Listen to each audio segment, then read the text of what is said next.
Bukedde TV eyongedde okusembera gy'oli bwagala otubuulire embeera gy'oyitamu okusoomoozebwa enkulaakulana n'enteekateeka empya ze mulina mu kitundu kyammwe mu mboozi gye tutuumye manya obubuga bwo mu gataliiko nfuufu ne Feverex, the fast-acting fever reliever from Beta Healthcare. If symptoms persist, seek medical advice. tukwaniriza.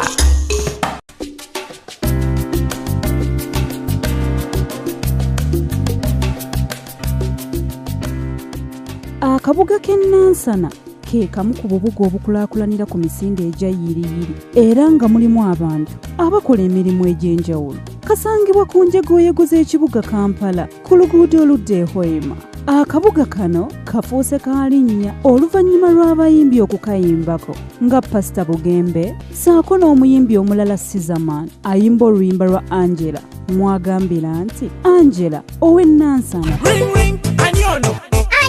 Angela owewa.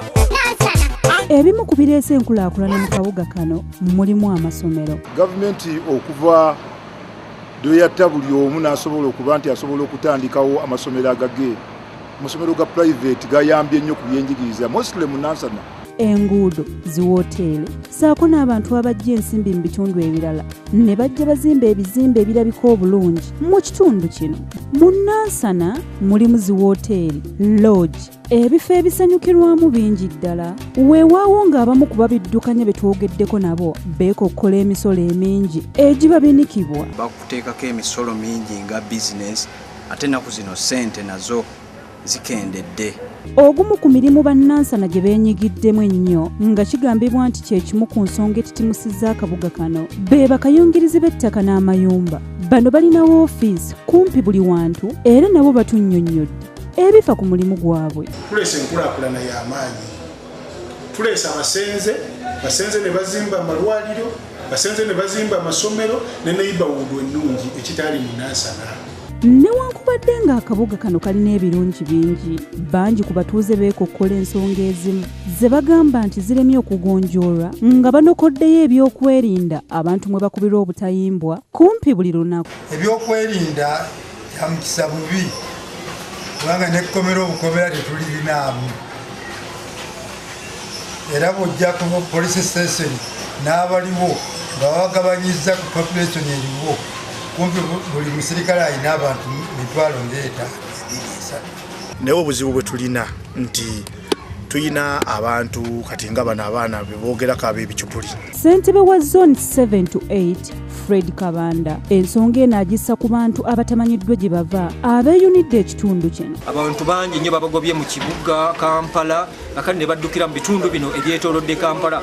Abatuuze bagamba nti enguudo mu Nansana si nnungi ate ng'amazzi nago gamala ebbanga nga tebagalabako nga n'ebyobulamu bizibu olw'ensonga nti amalwaliro aga gavumenti gali mu mbeera mbi ate nga tegaliimu ddagala ng'omuntu kimwetaagisa okuddukira mu bulwaliro obwannannyini ewali obujjanjabi nga na buno buli ku buwanana.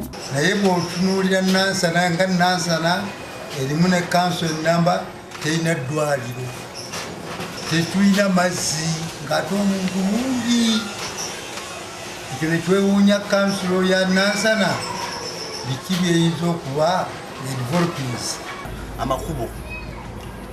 Makubo ag'ekyebando. Mmeeya wa Nansana Town Council Wakayima Musoke agamba nti okusinziira ku mbeera ey'ebyobulamu ebyokwerinda n'enguudo nga bwe yali mu biseera ebiyise alaba nga kati eriko wadde. Tulina bye tukoze nti omulimu gwaffe okulaba nga abantu tubatambuliza ku mirimu obulungi tukoze ku nguudo. Akkiriza nti amazzi mu kitundu kye matono ddala n'ategeeza nti nga bba abakulembeze bakyalina okulwana ennyo okulaba nga bagonjoola ekizibu kino. Ebyaddala amazzi tulina matono. Akulira abakozi mu Nansana Town Council Hajati Adija Sengendo agumizza abatuuze nti ebyobulamu babikutte kinnabwala era n'awakanya n'ekyabatuuze kye bagamba nti amalwaliro tegamala. Omuntu ogamba olwaliro mu Nansana nti omuntu agenda mu malwaliro n'afuna panado kiba kintu si kya bwenkanya. Wanga ne bw'otunuulira obutunuuliza amalwaliro agaffe aga gavumenti tulowooza nti kati gatuuse ku status ezaalisa n'okuzaalisa. Tutuuseeko ku ddwaliro lya Nature Africa akulira abakozi lyagambye nti lukoze nnyo ku nsonga ez'ebyobulamu naddala ku baana abalina obulwadde obuleeta mukenenya ku bwereere. Ffe tuyambako amalwaliro ga gavumenti agatuliraanye nga Nakkuule, Nabweru ne Wakiso. Okufaanana n'obubuga obulala omuli ebifo ebitadde abatuuze ku bunkenke, akabuga Nansana kalimu ekifo ekiyitibwa Kibulooka. Abatuuze kye bagamba nti weewasibuka emize ng'ogw'okukuba ebikyupuli nga n'abanywi b'enjaga basibuka eno. Ekifo kino kisangibwa nga waakava mu kitoogo kya Lubigi okutuuka ku kkanisa ya Pasita Bugembe. Abatuuze bongerako nti mu Kibulooka wamanyiddwa ng'ewasibuka ensimbi enjingirire, nga ne mu kibuga Kampala bw'omanyibwa nti ova mu kifo kino teri ayinza kukuvungisiza ssente ne bw'oba ozaagala otya. Abamu bamalina okukubuuza nti ssente zino si za ku Kibulooka? Okusingira ddala kuba Nansana ffe tumubaddeko era tumukoleramu wasinga tabbu Kibulooka.